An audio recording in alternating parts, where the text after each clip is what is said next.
ሰላም ሰላም እንደምን አላችሁ ውድ ተመልካቾቻችን፣ ዛሬ ከቅዳሴ መልስ አንዳንድ ሀሳቦችን ይዘንላችሁ መጥተናል። ብፁዕ አቡነ አብርሃም ስለ ታቦትና ስለ ስነ ስርዓቱ የተናገሩት አንዳንድ ሀሳቦች አሉ። እንዲሁም ሌሎችን ቪዲዮዎች ሰብሰብ አድርገን ይዘንላችሁ መጥተናል። አሁን ወደ ቪዲዮ። ታቦታተ ሕጉን አቁሞ ልመናም ብናወግዘው እስከ መቼ ድረስ ነው? እጅህን ኪስህ አስገባ የያዝከውን ይዘህ ውጣ እያል ማታለል እኮ ነው። ቅሚያ የሚባለው አታሎ መውሰድም ነው። ታቦት ቁሞ አይሞከርም አይመከርም። ታቦት አቁሞ ልመና አይደረግም።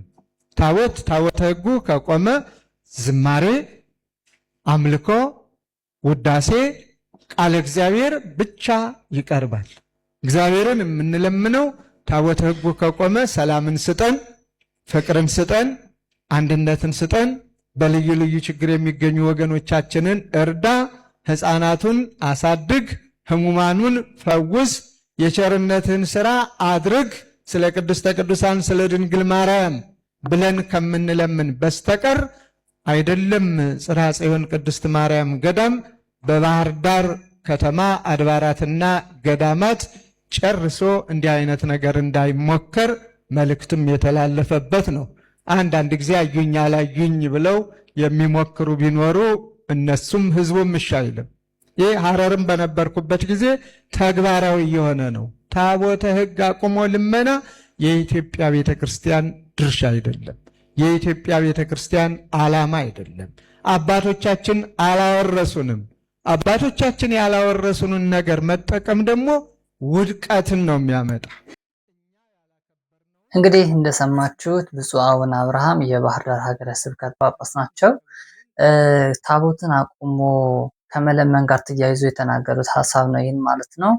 እና አሁን ላይ በተለይ በዚህ በትልልቅ ከተሞች ላይ በጣም እየተለመደ የመጣው ነገር ታቦትን አቁሞ ታቦተ ንግሱን ወይም ደግሞ የታቦታቱን ከኋላ ከጀርባ አድርጎ ደህና ሰባኪ ወይም ደግሞ ደህና ገንዘብን መለመን የሚችል መናገር የሚችል ሰውን አስቀምጦ በደንብ እየተለመነበት ያለ መንገድ ነው ያለው ማለት ነው። እዚህ ላይ ተያይዞ በጣም ብዙ ሰዎች ያማረሩና በጣም ያልሆነ ሀሳብና አስተያየትም እየሰጡ የሚገኙበት አጋጣሚዎች አለ።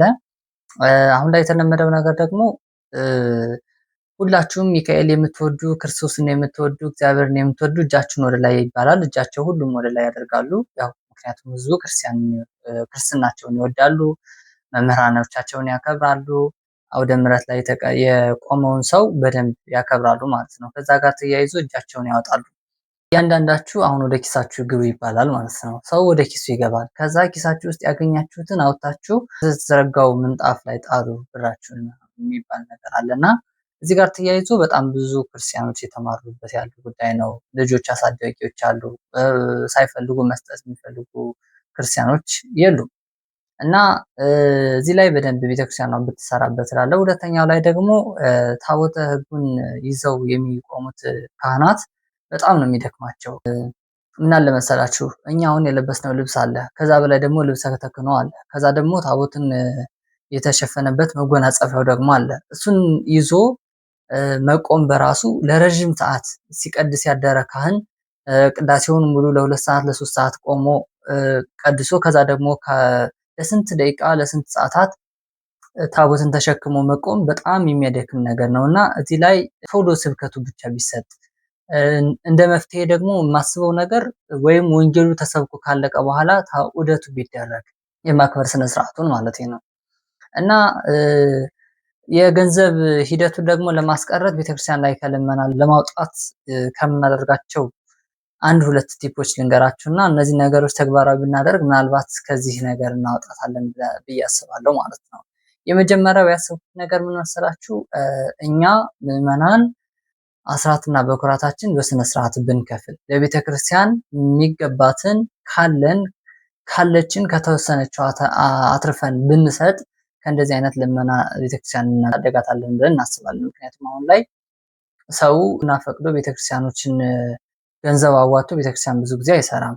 ቤተክርስቲያን አሁን ላይ እየተለመደ የመጣው ሰው ፈቅዶ አዋጥቶ ከሚሰራ ይልቅ እየተለመነ ነው እየተሰራ ያለው፣ ወይም ደግሞ በስለት እንዲሁም በተለያየ አጋጣሚዎች ነው የሚሰራው ገንዘቡ የሚሰበሰበው ማለት ነው። እና እዚህ ላይ አስራትና በኩራታችን ብንከፍል ቤተክርስቲያን ከእንደዚህ አይነት ልመና እናወጣታለን።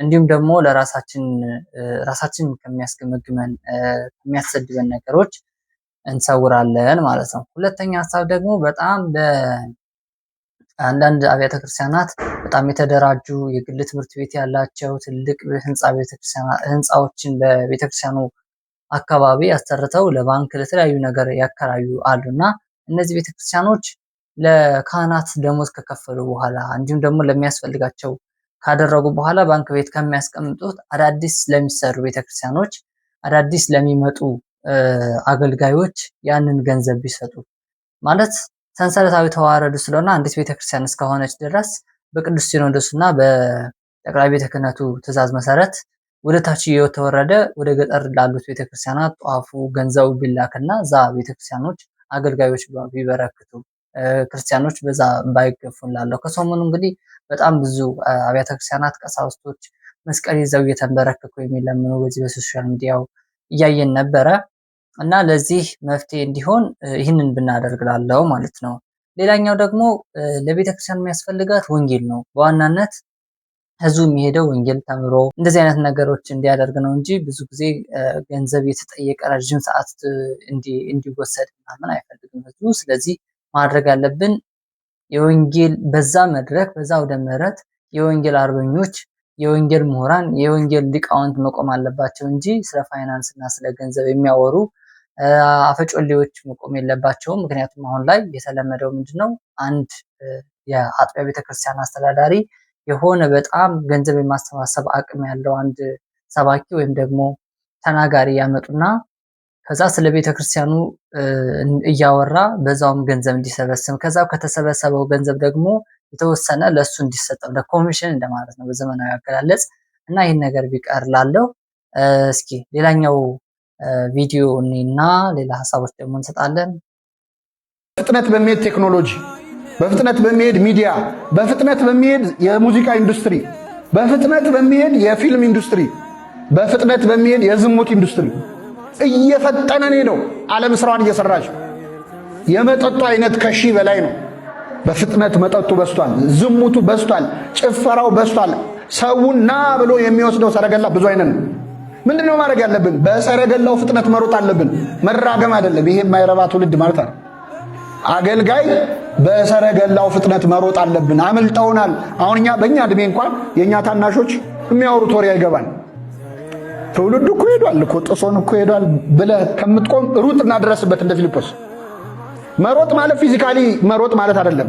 ከኛ ያነሱት ወይም የሚመጣው ትውልድ የሚያስበው ምንድነው? የሚያስበው ምንድነው? ጭንቀቱ አሁን እኮ ተላለፍንም እኛ የምናስተምረውና ትውልዱ የጨነቀው ሌላ ጉዳይ ሊሆን ይችላል። ምንድነው እየፈተነ ያለው ኃጢአት? በትውልዱ ፍጥነት መሮጥ ያስፈልጋል። ወደ ሰረገላው ሮጠ ይላል። ወደ ሰረገላ የሚሮጥ አገልጋይ ያድርገን እግዚአብሔር። አሁን እኛ ወደ ሰረገላው አይደለም የምንሮጠው፣ ሰረገላው ነው እኛን የሚያሯሩጥ፣ እኛን የምናመልጠው። በሚያሳዝን ሁኔታ ምዕመናን መተው እንዲማሩ እንጂ እኛ ወደ ምዕመናን ሄደን ማስተምረን እንኳን ነው። በጣም ይገርማል። የት ነው እስቲ? ይኸው እኔም እዚሁ ሰንበት ትምህርት ቤት ያደግኩት፣ እናንተ ብዙ ነው የምታገለግሉት። መቼ ነው እስቲ በየመንደሩ ሄደን ሰውን ያስተማሩ? ኑና ተማሩ የሚል ማስታወቂያ እንለጥፋለን፣ ተመዝገቡ እንላለን፣ ምዝገባ አልቋል እንላለን። ጌታ ያለው ሂዱና ምን በሉ እስኪ በሉ ሂዱና አስተምሩ። እኛ ግን ኑና ተማሩ ነው። ጌታ ካለው በተቃራኒ ነው። ሂዱና በአብ በወልድ በመንፈስ ቅዱስ ስም ያጠመቃችሁ ደቀ መዛሙርቴ አድርጓቸው ማቴዎስ 28 ላይ የተነገረ ቃል ነው። እንግዲህ ዲያቆን ሄኖክ ኃይሌ በጣም በስብከቶቹ የምናከብረው የምንወደው ወንድማችን ነው። ከዚህ ጋር ተያይዞ የዘመኑ ስብከት ምን መምሰል እንዳለበት የሚገልጽ ሀሳብ ነው። ከዚህ በፊትም አንድ ቪዲዮ ላይ ያየሁትና የተመለከትኩት ወደ ጥልቁ የሚል አንድ ስብከት ነበረው። ያን ስብከት ጋብዛችኋለሁ በዚሁ አጋጣሚ። ወደ ጥልቁ የሚለውን ቅዱስ ጴጥሮስ በባህር ላይ ወጥቶ አሳን እያጠመደ በነበረበት ሰዓት አሳዎች ሳያገኙ ወደ ክርስቶስ ተመለሰና ክርስቶስ ወደ ጥልቁ ፈቀቅ ብለህ አጥመድ፣ በዚያም መረብን ትሞላለህ ተብሎ ተነግሮት ነበረና የስብከት አቅጣጫችን ወዴት መሆን አለበት የሚለውን እዛ ላይ ሲገልጽ ወደ ጥልቁ መሆን አለበት። ወደ ቤተክርስቲያን ለሚመጡ ምዕመናን ሳይሆን ስብከት የሚያስፈልጋቸው ኦልሬዲ ወደ ቤተክርስቲያን የመጡትማ መጥተዋል ማለት ነው። ክርስቶስን የተወሰነም ቢሆን አውቀው አንድ ስቴፕ ወደ ቤተክርስቲያናችን መጥተዋል። ግን ጭፈራ ቤቱ፣ በየዝሙት ቦታው፣ በየግሮሰሪው፣ በየተለያዩ አጋጣሚዎች ላይ ወድቀው ያሉ ወጣቶችን እንዴት ነው ማዳን የምንችለው? እና ትልቁ የዚህ ዘመን ፈተናችን እንደ ቤተክርስቲያንም እንደ አገልጋይም አሁን እየቸገረን ያለው እዚህ ላይ እንዴት ነው መስራት ያለብን የሚለውን ሀሳብ ነው። እና ቤተክርስቲያን ውስጥ ያሉ አሁን ላይ ያሉ አገልጋዮች በቃ ዘመኑን መዋጀት አልቻሉም። ባጭሩ አገላለጽ በቃ እንደ ወጣቱ እንደ ዘመኑ ሆነው መስበክ ቢችሉ ኑሮ እነዚህ በየሆቴሉ በየሽሻ ቤቱ እንዲሁም በተለያዩ አጋጣሚዎች ያሉ ወጣቶች ባልኖሩ ነበረ። እንደ ኦርቶዶክሳዊ ማተብ አስረው የኦርቶዶክስ ልጆች ነን ብለው በየዝሙት አካባቢዎች በየሆቴሎቹ የጭፈራ ቤቱ የሚያድሩ ወጣቶችን ስናይ እጅጉ ነው ልባችን የሚሰበረው ማለት ነው። እና እዚህ ላይ ተያይዞ ዲያቆን ሄኖክ ኃይሌ በጣም በብዙ የሚጥር ወንድማችን ነው። እንዲሁ እግዚአብሔር ይርዳው። ብዙ እየለፋ ያለ የሚገኝ ወንድማችን ነውና ቃልዮት ያሰማልን ብለናል ዲያቆን። እና ቅዱስ ጳውሎስ እንዲህ ይላል፣ አንዴ ላንብብላችሁ። በክርስቶስ ሕግ ሳለሁ ሕግ የሌላቸውን እጠቅማቸው ዘንድ ሕግ ለሌላቸው ሕግ እንደሌላቸው ሆንሁላቸው። ደካሞችን እጠቅማቸው ዘንድ ለደካሞች እንደ ደካማ ሆንሁላቸው። በሁሉ መንገድ አንዳንዶቹን አድን ዘንድ ከሁሉ ጋር በሁሉ ነገር እንደነርሱ ሆንኩ። በወንጌል ትምህርት አንድነት ይኖረኝ ዘንድ ስለ ወንጌል ትምህርት ሁሉን አደርጋለሁ ይላል።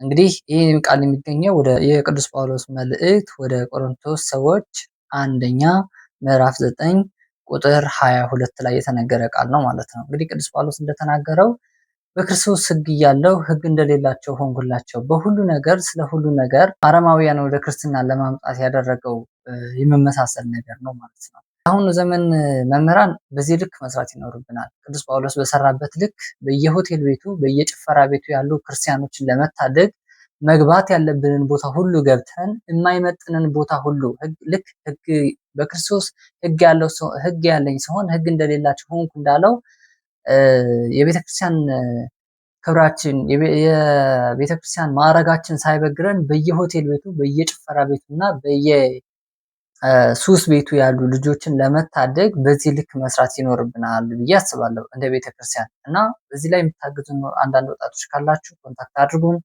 እንሞክር፣ ወንድሞቻችን እንታደጋቸው። በተለያየ አጋጣሚ እርስ በርስ እንማማራለሁ። እስኪ ወደ ቀጣዩ ቪዲዮ እንሄድና ሀሳባችን እንጠቃልላለን። በየቦታው ሄዳችሁ ከጳጳስ እየተፈራረቀ ከአለቃ አለቃ እየተፈራረቀ የክፍለ ከተማ ስራ አስኪያጅ፣ ሀገረ ስብከት ስራ አስኪያጅ እንደዚህ ምናምን እየተባለ ሁሉ እየተፈራረቀ ያን ሰምታችሁ ነው የምትሄዱ። እኔ ታሳዝኑኛል፣ አዝናለሁ። በቤተክርስቲያን ስርዓቱ ነው ቅዳሴውን እናስረዝመዋለን፣ የኛ ድምፅ እንዲሰማ ድምፃችን እንዲታወቅ፣ አቤት የገሌ ድምፅ አቤት ገሌ ሲቀድስ እንድንባል ብለን በረጅሙ እየቀለጽን ይህን ሁሉ ታገሳችሁ እግዚኦ ተሳለን የምትሉ እናንተ ብፁዓን ናችሁ። እውነቴን ነው የምላችሁ። ድግስ አንግሳችሁ እኮ የምትሄዱት እናንተ ናችሁ። ታቦት አክብራችሁ የምትሄዱት እናንተ ናችሁ። ታዛችሁ የምትሄዱት፣ በረከት አግኝታችሁ የምትሄዱት፣ በዓሉን የምር አክብራችሁ እኮ የምትሄዱት እናንተ ናችሁ። ፀሐይ መጥቷችሁ እንደገና ብር ስጡ ተብላችሁ ብር ሰጥታችሁ አስራት አውጥታችሁ በኩራት አውጥታችሁ የእኛን መሞጋገስ የእኛን ውዳሴ ከንቱ ይህን ሁሉ ችላችሁ የእኛን ንግግር ረጅም ትምህርት ረጅም ቃል ረጅም ንግግር የሚያሰለችሁ በጣም ብዙ ነገሮችን ችላችሁ ታግሳችሁ ታቦቱ ሳይገባማ ዛሬ አልሄድም ሰይጣን እየፈተነኝ ነው ብላችሁ እስከ መጨረሻው ታግሳችሁ ተቀድሳችሁ እኮ የምትሄዱት እናንተ ናችሁ። ደግሞ እንደዚህ ስላችሁ ከዚህ ስትወጡ አሁን አዎ ልክ ነው እኛ እኮ ያላችሁ እንድትኮፈሱ አይደለም። የእውነቴን ነው። የተሰጣችሁን እድል እንድትጠቀሙበት ነው ሳታጉረመሩ። እንግዲህ መምህራኖች በተለያየ አጋጣሚ በየስብከታቸውና በየሶሻል ሚዲያ ገጻቸው ብዙ ነገር እያጋሩ ይገኛል። የእኛ ድርሻ ደግሞ እዛ ውስጥ ገብቶ መማር፣ ማወቅ፣ መለወጥ፣ ወደ ተግባር መግባት የኛ ድርሻ ይሆናል ማለት ነው። አሁን ላይ አንዳንድ ነገሮችን መናገር ፈልጋለሁ እዚህ ጋር ተያይዞ አሁን ከሰማችሁት ጋር ተያይዞ ማለት ነው። ብዙ ጊዜ በቤተክርስቲያን የተለመደው ስብከት ሲጀመር ወይ ደግሞ ቅዳሴ አልቆ ማለት እትው ሳይባል ግን ቅዳሴው አልቆ እትው ሳይባል አንድ ነገር አለ። ስብከት ከመጀመሩ በፊት በጣም ብዙ ሰባኪያን የለመደባቸው ነገር እዛ ያሉት ሊቃውንትን እያንዳንዳቸው ስማቸውን እየጠሩ ማንሳት፣ አስተዳዳሪ፣ ጸሐፊ ወይ እንደዚህ እና ይህ ነገር ቢቀር ምን ይመስላችኋል? እኔ በበኩሌ የኔ ሐሳብ ቢቀርና እዛ ጋር የሚያንገበግበው ልጆቹን ጥሎ ወይም ደግሞ እዛ ስራውን ጥሎ የመጣ ወጣት መያዝ የምንችለው እርስ በርስ በመሞጋገስ አይደለም።